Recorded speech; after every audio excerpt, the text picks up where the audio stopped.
This is the After Party, live with Kim McAllister. Pick a couch, grab a drink, and settle into the conversation.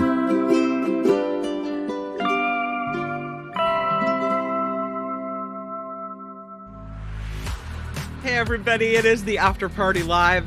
I'm Kim McAllister. Thank you for joining. Please click the subscribe button. This show now has 2,298 subscribers, 2 away from 2,300. So very exciting times over here on the After Party Live. It is going to be, that's a little too low. It's going to be a really good show. Tim Sika is coming through, and he's got a lot of movies to review, different movies than Michael Snyder picked today. So there's a lot for us to learn from Tim Sika, that in just a few minutes, and so many good stories as well. Before we get started with that, I really want to say thank you to Wes, who once again comes in, slides in with a $5 super sticker every day, really supporting the show, making sure that it continues. Wes, huge thank you to you. I hope things are going well in Florida. Happy Friday Fabulous Florida Day to you over there. Also want to thank the folks that have contributed via PayPal and some new contributors as well. Again, the PayPal link is in the every show description. It's also in the About tab here on the After Party Live. Mary Zane yesterday contributing $10 to the effort. Carol, Chris as well. Cranky Charcoal across the pond. So thank you so much for the contributions, everyone who does that. I really appreciate it. Okay, let's jump right in because we don't have a lot of time today. But I did want to get to some of these stories, including this one. How cool is this? We talked yesterday about people that have deep veins, or people that struggle when they have to get poked for some reason because they get, big bruises and no one could find their veins and it's just a mess. That is just one of the ways something like this could help. Scientists are using food dye to render mouse skin transparent. They don't know if this is going to work on human skin because human skin is thicker than the skin of rodents. But they're using this common food dye to render the skin transparent. And that reveals the workings of blood vessels and organs underneath. So again, they don't know if it's going to work on human skin, but they say the prospect of all of this is tantalizing. Looking forward, according to researchers, one of the study's co-authors from Stanford University, looking forward, this technology could make veins more visible for drawing blood, make laser-based tattoo removal more straightforward, assist in the early detection and treatment of cancers. For example, certain therapies use lasers to eliminate cancerous precancerous cells, but are limited to areas near the skin surface. This technique may be able to improve that light penetration. This study on this was published yesterday in the journal Science. They say living skin can't normally be seen through because of its various components, including fats, cellular fluids, proteins that all scatter light waves. But when the researchers applied a mix of water and safe, long-used yellow food dye called tartrazine to mouse skin, that all changed. Here's what they did. They say they went ahead and they combined the yellow dye, which is a molecule that absorbs most light, especially blue and UV light, and with the skin, they say it's a scattering medium. These two things block most light from getting through, and when they put them together, they were able to achieve transparency of the mouse skin. So they don't exactly know how it works, but they say the dye solution bends incoming light in a way that matches major components of skin like fats, and that the light scattering effect renders the skin translucent, as if a fog had dissipated to make the structure beneath the skin clear. Looks like a magic trick. It looks cool. There's a lot of things that this could be useful for. So just wow. Go Stanford. Another study to talk about. This one. Okay, let's not do that. Let's do the Lotto of the day. How about this? So I'm always down for a big, big winner. In this case, it's a double winner. The lotto of the day has this woman that had won $1 million a couple of years ago. She's from South Carolina and she still plays the lottery. She stopped off at King Fuel to buy a $10 scratch off ticket and she won $300,000 in a Gold Rush game.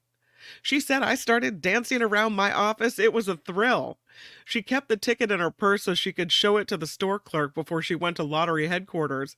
She said she's keeping her win a secret from everyone else, including her coworkers. She already won $1 million from a scratch off ticket 2 years ago. She also kept that win a secret. Pretty smart.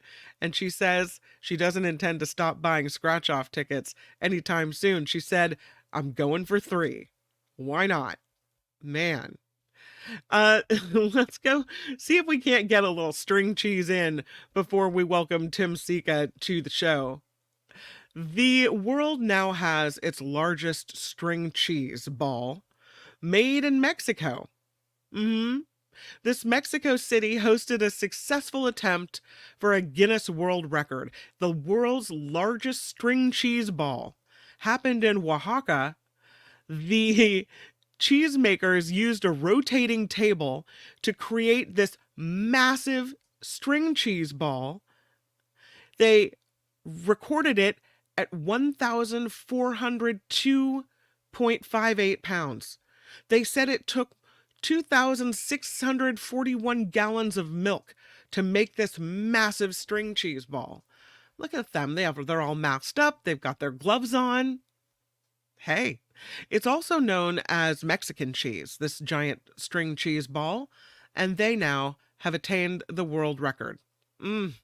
And with that, let's talk about more important things because it is time for At the Movies with Tim Sika, and he's got a lot to tell us today. Hi, Tim. Hi, Kim. How are you? I'm good. How are you? Pretty good. Busy week. How was your week? Yeah, busy. Yeah, always busy. Let me tell you. Yeah, and then same school's here. back in session, and we've got drumline and band and karate. It's huge over there. I do not know how mothers do it with kids and trying to have a life of their own. I mean, I don't know. My hat's off to them always. Life of your own. What's that? I don't know. Yeah, what is that? You speak a different language, sir. Yeah, I know. Yeah. Oh, let's talk about these movies because Beetlejuice is coming out.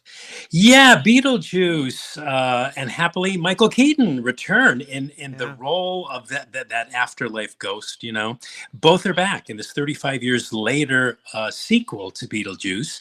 Tim Burton directs again, and returning cast members Winona Ryder and Catherine O'Hara are also back. Yeah. Back. Okay. Yeah. And bottom line with Beetlejuice.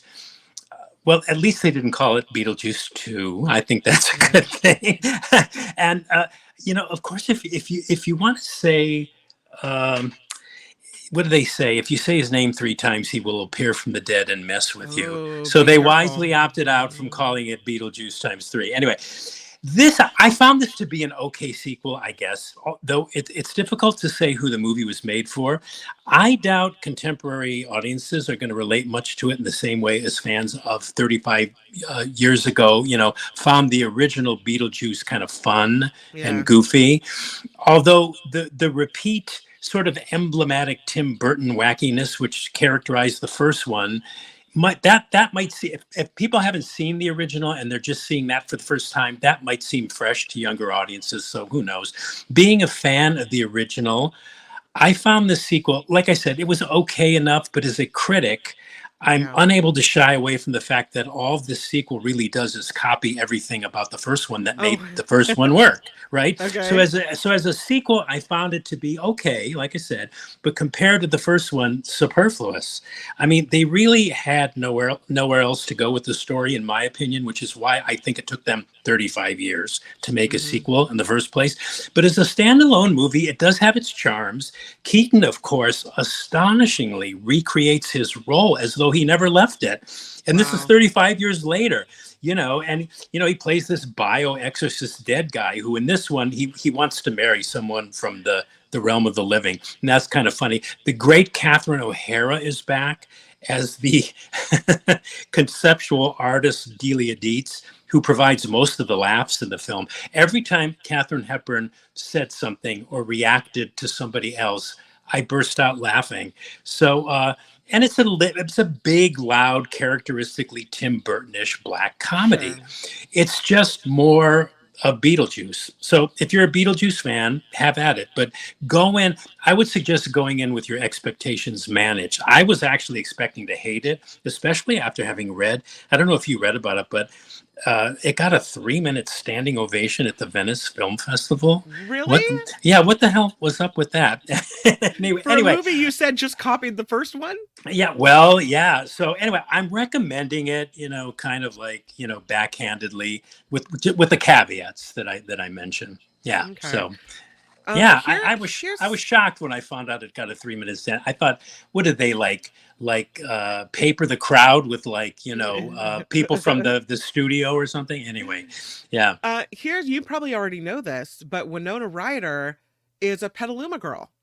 That's right. Oh yeah, and I forgot to talk about Winona. She's Yeah. amazing too, and she looks really good. And she looks really good, like she hasn't had. I don't know if she's had surgery. Women in Hollywood, Yeah. they have to deal with all that crap. She doesn't. I don't know if she's had any surgery. She doesn't look. And you know how when they have had surgery over and over, how you can really tell. If Mhm. she has had surgery, you can't tell. And Wow. she's amazing too, in that she just miraculously steps back into this part, Yeah. plays it extremely well, as if no time has passed. It's amazing. She's great in the movie too. Really So cool. yeah. All right. This is fascinating to me. This is Yeah, called me The too. Lover of Men, and it's about Abraham Lincoln. Who knew?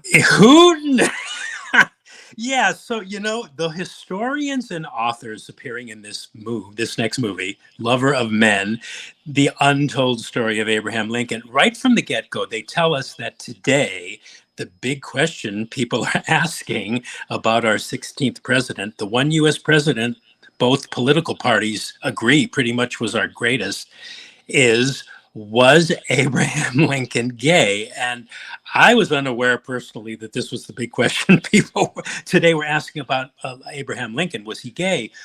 But there's always been, I've read a lot about Lincoln, and there's always been historical rumblings about certain aspects about Lincoln's life and facts about his life, which over the years were discovered via letters. People who lived at that time wrote about him, letters he himself wrote to close male friends of his. The fact that by choice, this is just one example, he shared beds with men, many men. Anyway, a lot of that always Like appeared on to in his travels, or just regularly?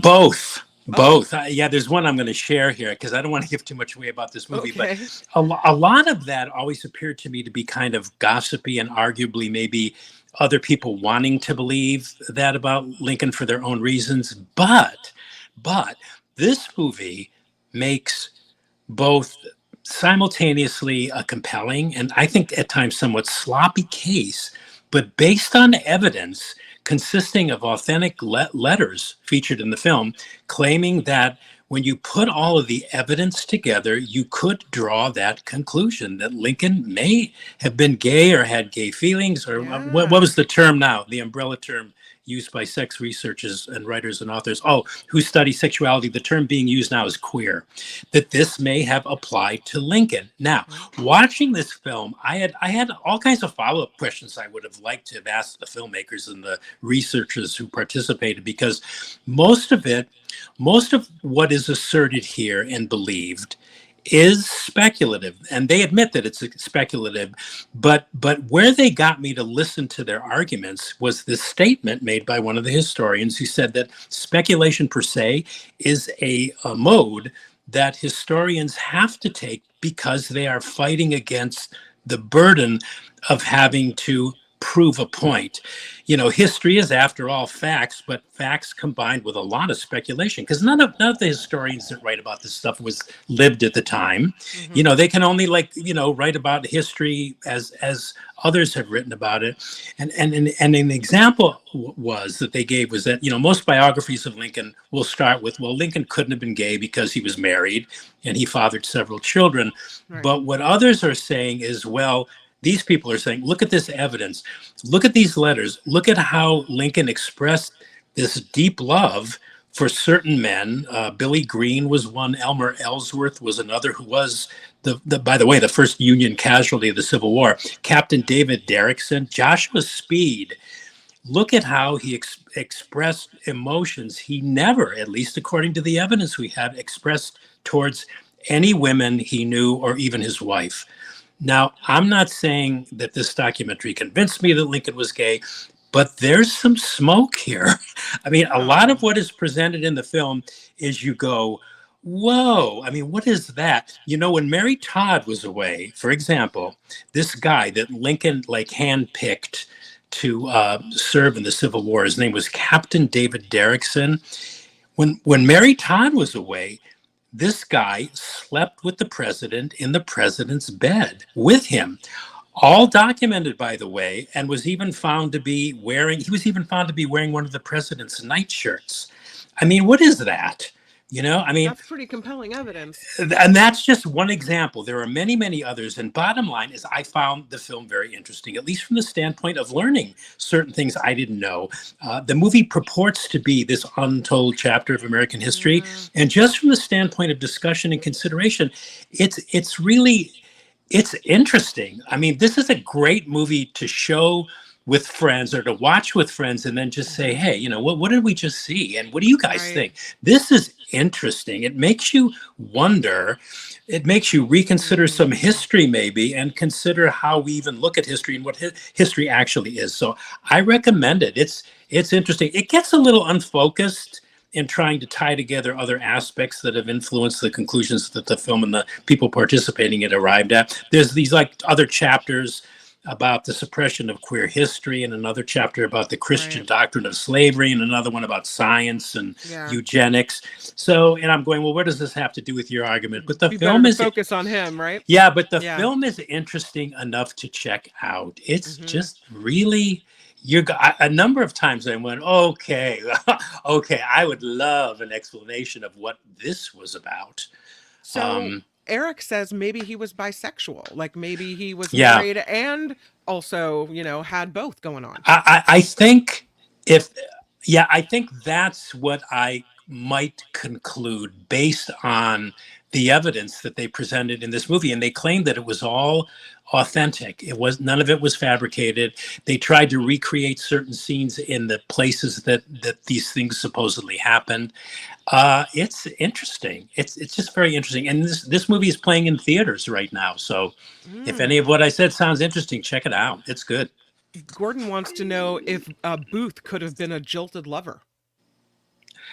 Well, I don't know if they go that far. I don't know if that was the movie. I don't know. I don't know. I mean, maybe that's a good idea for a movie. But we do know that Booth was a little unbalanced, and he hated Lincoln for what he did to the South. Yeah. He just So I mean, statistically, if you look back at all the men who've been president of the United States, somebody has had to have been, as they say, queer somewhere along the way. So yeah, there was one, I can't remember, was it Chester Arthur? Oh geez, I don't know. There is one president that people pretty much agree on was probably gay. He was single, he was never married, he had men friends. Was it Chester? I don't know who it was. Somebody might want to look that up, but yeah. So I don't know about that, but I sure as hell know we're going to have the first female president in November. Yay. Anyway, let's move to, and this is fascinating. I think we're going to have to seek this one out, but let's move to Seeking Mavis Bacon. Yeah, Mavis Beacon, actually. Beacon. It is. My Yeah. apologies. You know what? It's so funny because I did an interview with the filmmakers, and I kept in my mind, I kept saying what you just did, bacon. And I said, I don't know why I looked at it and saw well, bacon. So did I. Every time, clearly bacon. I don't know why. Totally. Yeah. But every time I looked at it, I saw bacon. And I kept telling myself, I got to remember not to say bacon and say vegan. Anyway, this is another documentary. The documentaries definitely have it this week. And this one, written and directed by Bay Area raised filmmaker Jasmine Jones, comes to theaters today, straight from Sundance, where it had its premiere. And it's about who is probably the most recognizable woman in technology. Kim, do you remember a software that came out in the 90s called Mavis Beacon Teaches Typing? Yes, I do. I didn't use it, but I've heard the name before. Yeah, interesting. Yes. Well, a lot of people have. It was a software that sold more than 10 million copies worldwide, making Mavis Beacon this household name for mostly millennials, especially millennials of color. Well, it turned out that Mavis Beacon was not a real person, and the face of the software wasn't a woman called Mavis Beacon, but rather this beautiful Black Haitian woman named Renee L'Esperance, who apparently, after she modeled for the 3 white guys who created the software, vanished. She disappeared. She went totally off the grid. And this movie, Seeking Mavis Beacon, is just that. It's a search for this woman who was the face of the Mavis Beacon software by these 2 young women, the director herself, Jasmine Jones, and one of the producers, Olivia Michaela Ross. And their goal was to find this woman and to uncover the truth behind kind of like an unsung hero in Black history. And one of the things I want to say about this movie, you know, the leaps and the bounds the documentary form has taken since Michael Moore kind of redefined, made popular, and made entertaining the genre. The term documentary in some circles still has this pejorative eat your peas perception. Yes, this is a documentary, but it's entertaining as hell. The visuals are very, very sexy. They show you all these computer screens, split screens, laptop visuals, cell phone visuals, and it's just fun to look at, which I thought was really a brilliant choice by the filmmakers. But it's also this multi-layered, superb conversation starter. It's kind of like an investigative detective story too. It's a rumination on identity. And it's a deep dive into how women of color are often still marginalized, exploited, and ultimately cast aside and forgotten. And it really makes you think about technology in a way. I'm always thinking about technology, but this made me kind of think of it. It kind of reboggled my mind because, I mean, you know, technology not only is a tool that can be used for great good, but also as a kind of stark reminder, you know, reminding us of the question, well, what's technology actually doing to us? What's the internet really doing to us? Social media, our online footprint. That's really scary, our online footprint. Anybody can find out pretty much anything that we have ever posted. Because as the movie went along, I personally found it to be less about the woman, the image, Mavis Beacon, although that's really what it's about. But for me, it became more about the ever shifting implications of cyber existence, you know?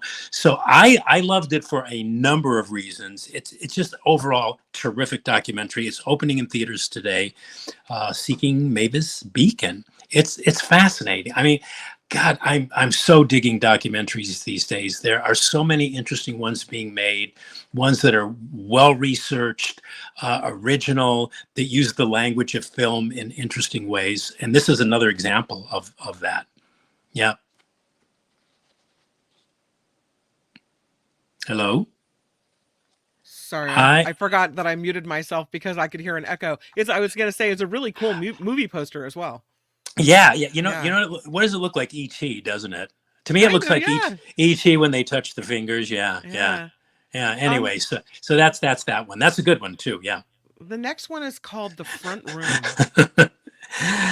Yes, The Front. Well, you know, by the laugh, this isn't going to go well. This is a horror movie. Okay. And I'm going to show my hand right away here, but this is such a weird and silly and annoying horror movie in the sense that, you know, in retrospect, when I think about it, it's almost galling in the sense that it was actually made the way it was made. And I'll try to explain what I mean by that, but it was actually made with a kind of confidence that slayed me. because it expected this great degree of like suspending disbelief. But anyway, it's horror, but to me it played more like a dark psychological campy comedy whose premise is, geez, there's this young couple. The woman is played by Brandy, who's in the poster there, who's pregnant, right? And the man, her husband, is played by Andrew Burnap.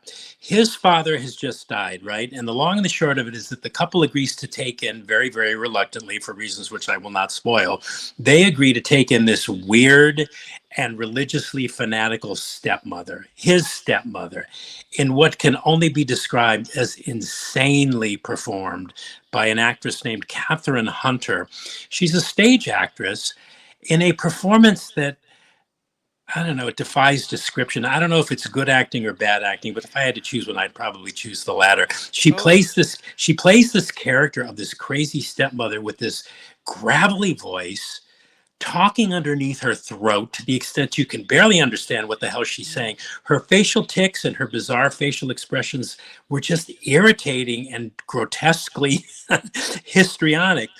But considering what the climax of this picture is, I suspect that's what they were going for. Anyway, so this crazy woman moves into the house, right?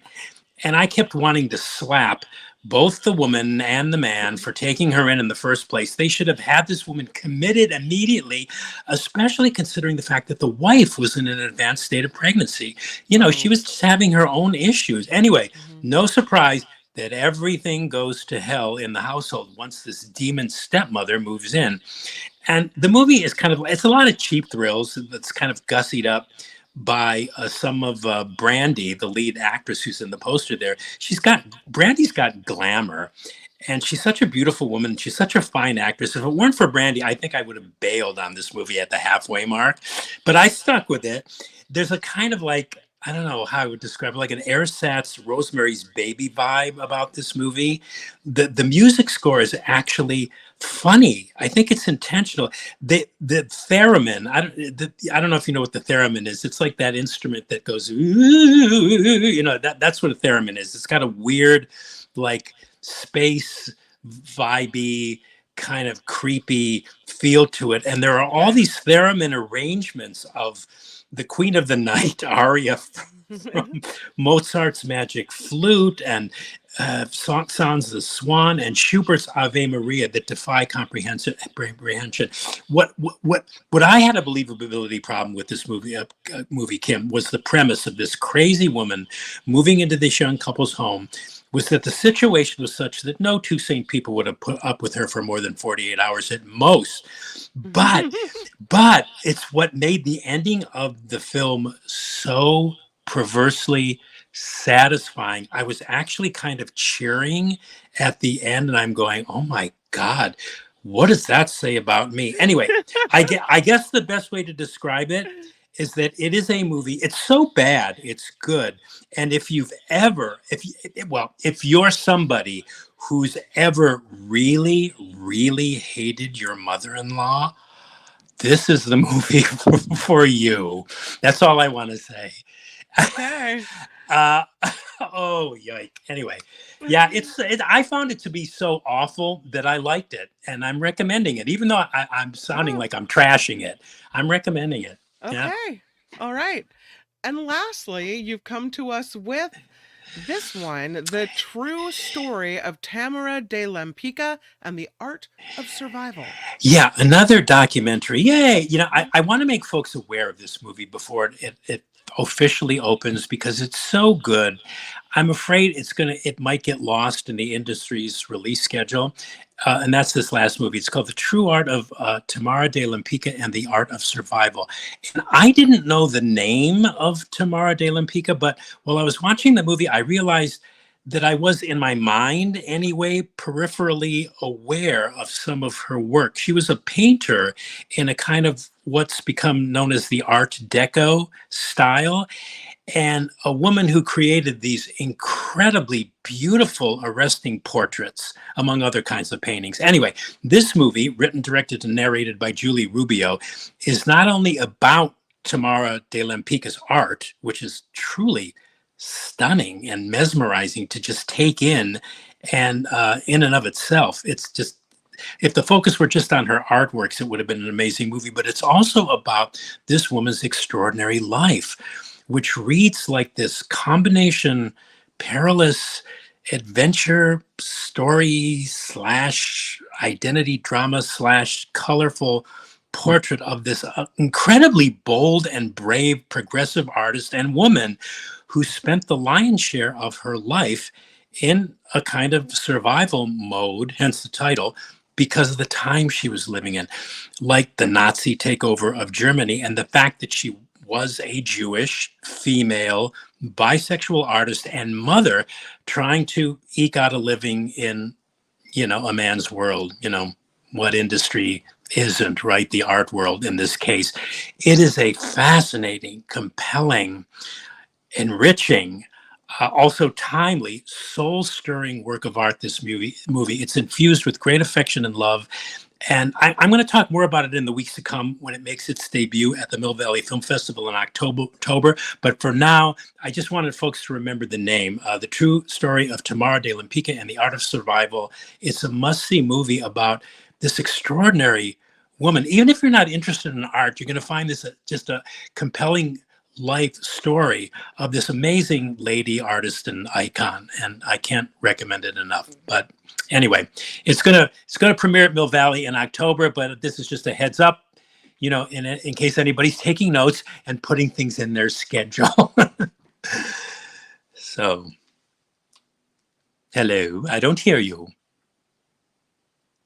Oh, did we get cut off? No, my problem is I'm having this, my microphone and my headphones are connected to the same thing. And so if I'm told that my mic is soft, then I turn it up and my headphones get too loud. And then there's an echo that's, anyway, technical problems, my bad. No, it's funny. Yeah. It's funny. I was kind of hearing like a slight background delay in my voice, but I was kind of ignoring it. So yeah. Okay. Well, that works too. Yeah. We like that. Yeah. And then once I turn the mute button on, it's over. I forget to turn it back. Oh, right. And I was just going to tell you, see, I was hearing that too, but I was so in love with the sound of my own voice. Oh, wow. Who isn't? that I was ignoring it. No. Anyway. All right, so anyway, yeah. Let's review. Okay. To recap, Beetlejuice, just like the first one, but it does have charm, and you backhandedly are recommending this one. Right. Yeah. Fascinating. The Lover of Men, the untold story of Abraham Lincoln. You said this one is interesting enough to seek out, and you're recommending it. Yeah. Seeking Mavis Beacon. You said this one is also a yes. You said it's a deep dive into how women of color are marginalized, and it gives you a lot to think about regarding technology. Mm-hmm. You loved it for many reasons. You called this one terrific. Yes. Yeah, that's a rousing, good time. A rousing recommendation. Yeah. Yes. The Front Room with Brandy. This was a mixed one. You said it gives you some cheap thrills in this horror movie. Yeah. So bad it's good. You said so bad it's good. You said the premise of the movie is suspect, but the ending is satisfying, and you're recommending it. Yes, and if I could add, it's satisfying in a very perverse way. Oh, I remember just when I saw it, I go, I can't believe this movie is so, now it's become so satisfying, but the ending is really going to throw people. Anyway, go ahead. I'm sorry. I didn't mean to interrupt. No, that's good. And the last one, the true story of Tamara de Lempicka and the Art of Survival. You called it soul stirring, a must-see movie about this extraordinary woman coming to the Mill Valley Film Festival in October, and we'll be hearing more about this movie from you. The picture on that, the film poster is really cool. Look at the eyes on that woman. It's really beautiful. You know, one of the other things that was interesting about the movie that I didn't know is, and I asked the filmmaker this, she actually was able to interface with Barbara Streisand, who is a collector of De Lampica's art, Wow. and she helped her with certain aspects of the film, so she could just get the word out about the fact that the film was being made. And it's so interesting about Barbara Streisand. She's always had. I always thought she also has always had impeccable taste, and she has this eye, and she's very forward thinking. She can kind of see things before a lot of people can see them. I think that's why a lot of men resent her, because she's sort of like on top of things in a way they're not. Anyway, I'm rambling on here, but No, no, no. yeah, that was another fascinating thing about the movie. Apparently, Streisand is a collector of her art, and so is Jack Nicholson. He's a huge fan of hers. Oh, wow. So That's yeah, cool. interesting stuff. I think maybe I've seen the art, but I've never heard the name. Yeah, that was exactly me too. Yeah. I know I've seen some of the art. They featured some of it in the background of certain movies. I think L.A. Yeah. Confidential and a couple of other ones. But anyway, Yeah. yeah. So really good movie. Really good Really movie. cool. Yeah. All right. You always bring the goods at the movies with Tim Sika. Another great one, Tim. Thank you. Oh, thanks, Kim. Thank you so much for letting me yak on about movies. Are you kidding? You I know. love it. Thank you for being here. Well, you're welcome, and I will talk to you next week. You have a good weekend. Have a great weekend, Tim. Bye-bye. Okay, bye. At the movies with Tim Sika on the After Party Live. Every Friday, we get to see Tim and hear about all the good movies that are coming our way. So what a great report this week. Let's jump right back into it with a lot of stories we have. I think we have time for a couple more at least. We talked about string cheese. Let's talk about phone calls. Look at this. Here she is on the phone. I know, it's a fantastic picture. There have been all kinds of scientific studies and all kinds of conjecture over whether mobile phone use somehow could have increased cancer rates.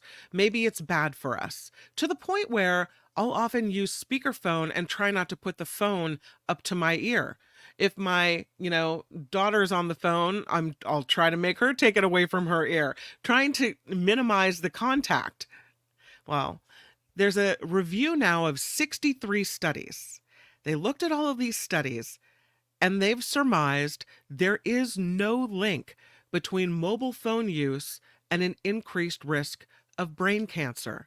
I know a lot of people have really strong opinions on this. And you might think it doesn't matter. I'm still not going to put it near my head. That's cool. But this study was commissioned by the World Health Organization. And they say despite a huge increase in wireless technology over the last 20 years, they found no rise in cancer cases. The review, led by experts from the Australian Radiation Protection and Nuclear Safety Agency, it included investigators from 10 countries, and they looked at the research on radio frequencies in the wavelengths of 300 hertz to 300 gigahertz used for mobile phones, Wi-Fi, radar, even baby monitors, and other applications like this. One of the co-authors at the University of Auckland said the team then looked at cancers of the brain, pituitary gland, salivary glands, and other leukemias. And they said none of the major questions studied showed increased risks. For the main issue, they said, mobile phones and brain cancers, they found no increased risk even with 10 plus years of exposure and the maximum categories of call time or number of calls. So, I don't know, there's so much, it becomes this emotional issue for people. But the researchers looked at 63 relevant articles published between 1994 and 2022 from 22 different countries. And they said most of the studies were from the past years and from 1G to 2G networks. The newer 3G and 4G networks have substantially lower RF emissions. There were several studies that they looked at that reported some increased risks, but those were outweighed in considering all of the available evidence. So that's the latest. That's what we have. This is got to be the picture of the day. Look at that. So, so pretty. So this man is on vacation and he's snorkeling on this remote island called Cayos Cochinos, which is an island in a cluster of islands off the coast of Honduras in Central America. And he and his family were visiting the islands when they found what they think is space debris off of this remote island. There it was, lying there right on the beach. The debris was clearly labeled with the word Ariane, and they went to the internet to figure out what it was. It was solved pretty quickly because of the logo. They say, yeah, these panels are produced by Switzerland by this company called Beyond Gravity. And it's part of a payload fairing. The payload fairing is delivered in multiple sections, can be varied in length to suit the mission. And since this was, they think, part of this dual launch, they say it's definitely from within the last 2 years. The upper cowling of a rocket covers the payload during launch, and then it jettisons from the rocket after it leaves the Earth's atmosphere. And it looks like it had been sitting on this beach for a while because the salt water had corroded a bunch of the metal pieces. And so there's this guy snorkeling. He says, my family and I were snorkeling in a remote island in Honduras, and we stumbled across this when we're exploring the island. And here you are. I mean, space debris, it's everywhere, right? Yeah. Here's a picture of what it looked like on the beach. I put the island in, and I forgot to put the debris in. Yeah. Although this picture is crazy. Look at how blue that water is. Wild. Not what you expect to find when you are snorkeling in this kind of place. But here's what looks like one of the family members standing on the space debris they found on the beach. Look at that. So now that we know space debris can be found in the oddest of places, how about this interesting story? This is a giant Pac-Man style tool that possibly could be used to do something like, I don't know, say gobble up space debris. That's what it was supposed to be used for. Let's see if I can get the story up for you. Okay, so here, check out this video. Look at this. Love it. To go and remove SwissCube from its orbit. SwissCube is a CubeSat we sent in space in 2009. So really its objectives are to increase the awareness that orbital debris is a problem, and we're doing something about it. SwissCube is a very small object. It's only 10 centimeters on its side, and so detecting SwissCube in space will be our first challenge. Since this object is spinning, its illumination is changing as a function of time. Our camera will pick up at the same time very bright and very dark parts of a scene, and we want it not to be saturated.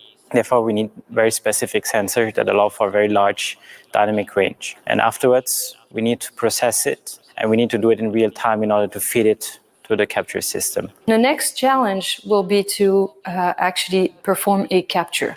To do this, we actually looked at various capture system solutions and performed last year quite a large trade-off of different designs. The idea behind this prototype is to have some kind of conical net that will deploy from a stored configuration to a fully deployed conical configuration. The idea is to have the biggest aperture possible to increase. So that's what it looks like. That's pretty cool. And what they're hoping is that they'll be able to grab onto this debris and get rid of it before it causes a problem back down on Earth. So, clean up space with the giant Pac-Man. Thought that story was pretty interesting. Let's talk before we go about this shark painting that we saw yesterday. Remember this during trivia?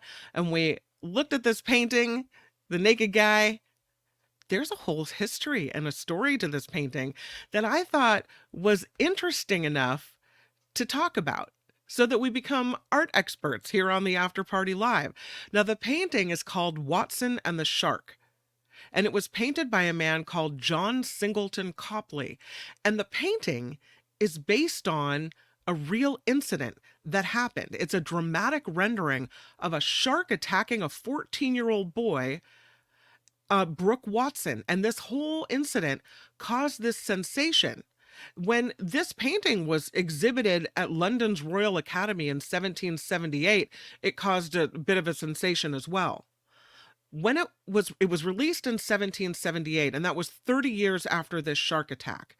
Watson, who's the naked boy down below, was an orphan. He had unwisely decided to take a dip off of a skiff when the ship on which he was crewing docked in the Havana harbor.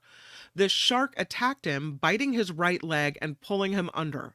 The boy surfaced briefly before the shark dragged him underneath a second time, severing his right foot. And by the time Watson surfaced again, his mates had nearly reached him. In this painting, Copley depicts the boy's climactic rescue just after the shark zeroed in for its third strike. A determined crewmate armed with a boat hook then drove it away. Copley is an American artist who moved to London because of the tensions of the Revolutionary War. And he's got the boy being painted as a deathly pale body rising from the depths, naked and vulnerable, with blood swirling around the leg as this shark's gaping jaws close in. He's looking back in shock and grasping for a lifeline. And all the facial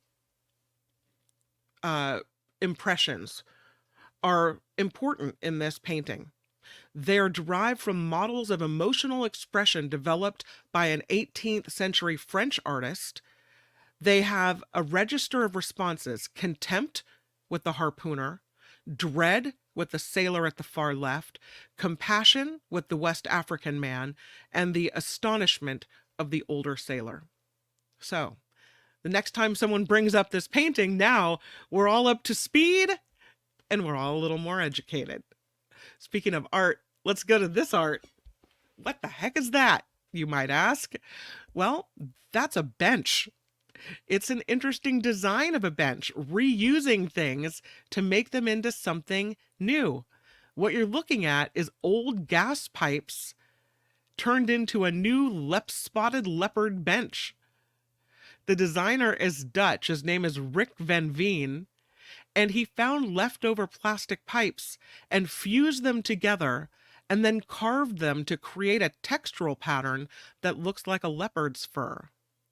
It's the latest in his series of experimental furniture pieces. So he said it's made mostly of using leftover pieces of gas or water pipes that he found at building sites in a neighborhood around the studio. He used heat fusing of tubular plastic beads to figure out how he could do this. I just thought it was an interesting design. Bench-wise, it doesn't necessarily look comfortable to sit on, but it's interesting. This one, though, might be a little more comfortable to sit on when you're talking about the bench designs. This one has ball bearings, so you sit on the discs, and then you can kind of slide around from side to side to side. It's a Mexico-based studio called Garza Studio. It's a solid aluminum bench topped with two seating plates that move atop a plane of steel ball bearings for the Collectible Design Fair in New York City. That's why they made this. It's called Move a Little Bit Further, this bench, and it allows two people sitting on top of it to move toward or away from each other. It's made from thin plate-like pieces of metal that glide over an array of bearing balls. Kind of interesting. I think that would be really fun. I mean, kind of like when you sit down in an office chair that twirls around and you just can't help it. I'd be sliding all over this thing. I think that's kind of cool. Lastly, let's talk about this ring. Speaking of design, this one incorporates technology. Kind of interesting. It's a ring made with metals that were mined by plants. Yes, it's the first of its kind, this ring, made by materials researcher and designer Caroline Healy and her jewelry brand. The metals were obtained using the emerging technology of phytomining in which special species of plants known as hyperaccumulators suck up the metal from the soil through their roots. The technology so new that Healy is the first, hers is the first known jewelry item, if not the first object, to be made using the materials that were obtained through this process of photo mining. Phytomining, my bad. So it's fascinating. She makes a ring. She says she became interested in phytomining and other types of biomining while working on a material research project for a consumer electronics company that wanted to source more sustainable steel for their products. So she said the plants look extraordinary. They bleed green nickel sap nickel, being a necessary element for stainless steel alloys.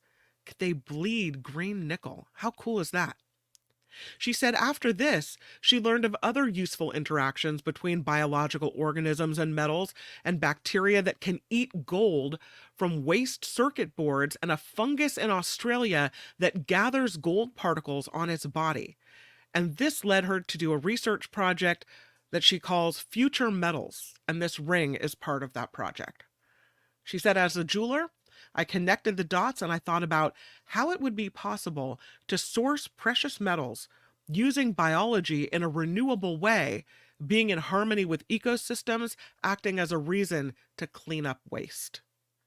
The ring is kind of big for my taste, but it's also really interesting, and what a conversation starter. They didn't say how expensive this is, but I don't know. I think we might have time for one more story. And speaking of using things, being sustainable, what is old is new again. IKEA is launching a new online marketplace for secondhand furniture. They have now created this peer-to-peer resale platform, and they call it IKEA Pre-Owned. It's part of their aim to become a circular business by 2030. So they have this secondhand marketplace, allowing people to buy and sell their pre-loved IKEA products. They're doing it in Madrid and Oslo. That's how they're starting it out until the end of the year. And then if that's successful, they're going to do a global rollout to follow. By keeping IKEA furniture out of landfills and finding them new homes instead, they say, we hope to encourage and reduce waste and prolong the life of our products. So how cool is that? Like it. Do we have time for one more? Yeah? Okay. How about this one? This is some kind of sneeze. I'll tell you what. This soccer star, Victor Adebayo, he plays for the Bolton Wanderers. He sneezed in such a powerful way that he injured himself.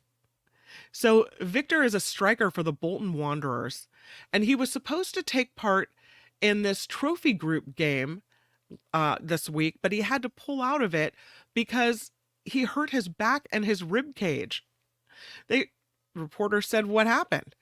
Apparently, it was a pretty hefty sneeze. He's been suffering with this nasty back injury that a sneeze set off. He's 26 years old. He felt when he sneezed a bit of a crack between his ribs. They're hoping that it's just cartilage or muscular tissue, but they're trying to get him a scan to make sure that he didn't really hurt himself. He said he was okay right after the sneeze, or he was okay rather during the game, but then right after he had a pretty hefty sneeze, he said Victor is a powerful boy and even his sneezes are powerful. That according to a team official. There you go. Who knew? You could sneeze so hard that you could actually hurt yourself. Crazy. Oh, let me take this down. And so thus concludes a Friday edition of the After Party Live. Big thanks to Gary D for a $10 super sticker, to Wes T for a $5 super sticker, and to everyone who contributes to this show via PayPal. Thank you also for being here. I will see you on Monday. I'll be filling in for Mark Thompson on Monday, so I hope you'll join me. Oh, look at that. right in under the wire. Pamela Kirby with a $3 super sticker. Huge thank you to Pamela. A lot of times you see people that will contribute with super stickers. They also contribute via PayPal. So it's like a double whammy. Thank you so much. I really appreciate it. Again, Mark Thompson Show, 11 a.m. on Monday. I'll be filling in, and then maybe we'll get snippets of Mark Thompson through the week as well. Monday brings us Gary Dietrich, political analyst for CBS and iHeartRadio. Hopefully Courtney will join to do a true crime corner, and it'll be a really fun show. And then I'll see you right back here for the After Party Live. Hope you have a really great weekend. Whatever you're doing, I hope you make it a good one. And again, I'll see you back here on the YouTube. Bye, everybody. The After Party Live would like to thank the following contributors and viewers like you.